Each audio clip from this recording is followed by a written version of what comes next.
Ciao a tutti e benvenuti sul canale. Oggi parleremo del setup delle chitarre con manico compound.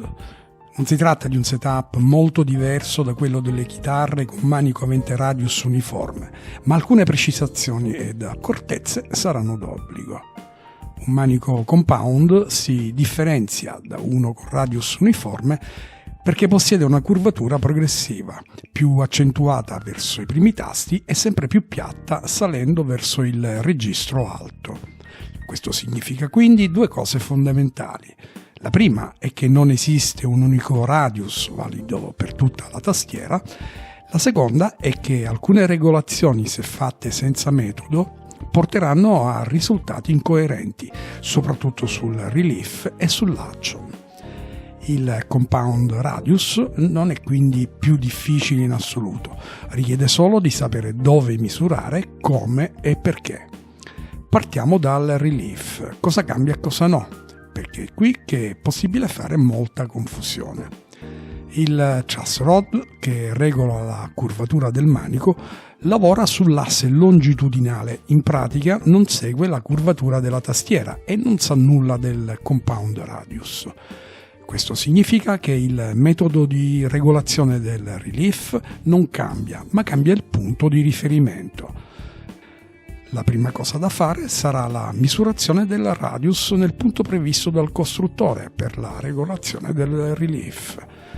Nel caso di questa chitarra, una Stratocaster, il riferimento è l'8° tasto ed è per questo che utilizzerò le tabelle Fender. Su altre chitarre il punto potrebbe essere diverso ed è fondamentale rispettarlo. Una volta individuato il radius in quel punto preciso, si annoterà il valore di relief consigliato dalla tabella di riferimento e lo si applicherà con la classica misurazione tra la sesta corda ed il tasto previsto a corda premuta al primo ed all'ultimo tasto, con le manovre del truss rod intervallate sempre da qualche minuto di tempo tra una e l'altra, per dare al manico la possibilità di reagire alla nuova tensione a cui è sottoposto, ma soprattutto la manovra del truss rod dovrà sempre essere seguita dalla riaccordatura dello strumento. Qui il compound non introduce variabili strane, il relief è uno solo, è solo quello e non può essere diverso. Passiamo adesso all'action. Anche in questo caso si partirà dal riferimento corretto. Per questa Stratocaster il punto previsto dal costruttore è il 17° tasto. Per altre chitarre potrà essere diverso, ma andrà sempre rispettato.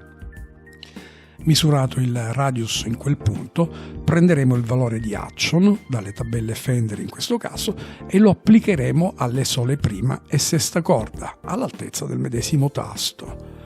Questo sarà un passaggio chiave. Le corde esterne definiscono infatti il piano di riferimento e non andranno più toccate dopo. Il loro compito sarà quello di stabilizzare l'altezza corretta e coerente con il progetto del manico. Ricordiamoci di riaccordare sempre lo strumento ogni volta che avremo variato l'altezza di una selletta. Questo perché ad ogni variazione di quota la corda relativa verrà messa più o meno in tensione, variando, anche se impercettibilmente, la geometria della chitarra.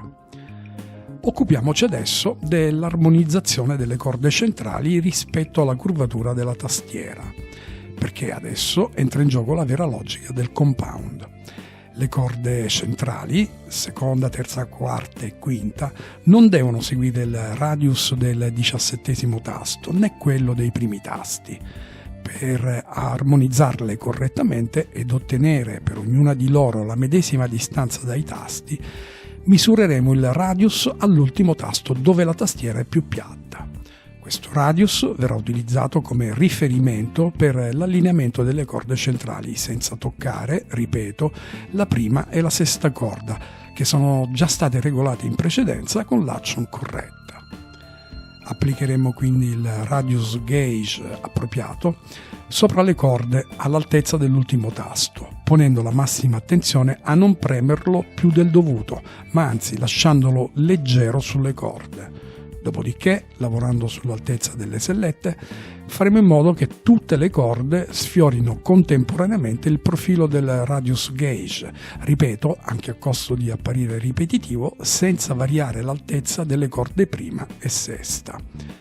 Il motivo che ci impone di lavorare con il radius gauge sull'ultimo tasto anziché in prossimità delle sellette è presto detto. Basta immaginare la proiezione del tronco di cono che il radius al primo tasto e il radius all'ultimo tasto impongono alle corde per accorgersi che le sellette ne otterranno un terzo di radius, sensibilmente diverso dai primi due.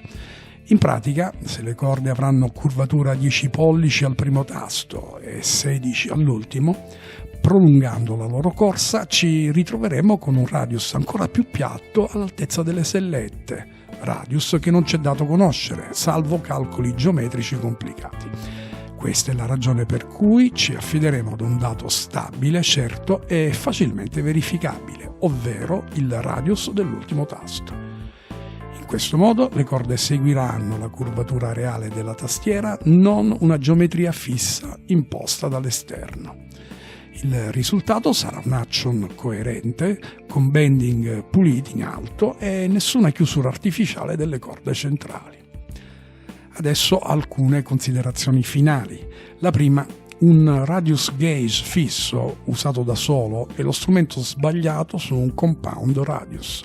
Può servire come controllo, non come guida assoluta. La seconda considerazione è che se un compound suona peggio dopo il setup, quasi sempre non è colpa del manico, ma del fatto che è stato trattato come un radius costante. La terza: se annoti adesso i radius dei tasti chiavi della tua tastiera, la prossima volta non dovrai misurarli di nuovo, risparmiando il tempo che occorre per la loro rilevazione.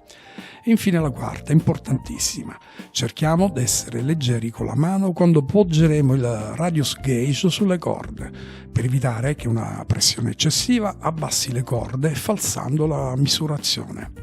Conclusioni: il compound radius non perdona i setup copiati dai manici con radius uniforme, ma premia chi misura nel punto giusto utilizzando le quote previste, rispettando quindi le geometrie di base dello strumento, oltre alle modalità di esecuzione.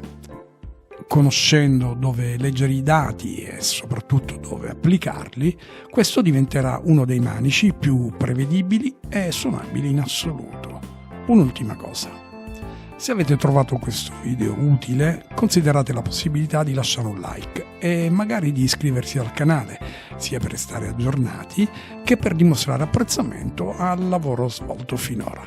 In ogni caso, grazie e come sempre arrivederci al prossimo video. Ciao!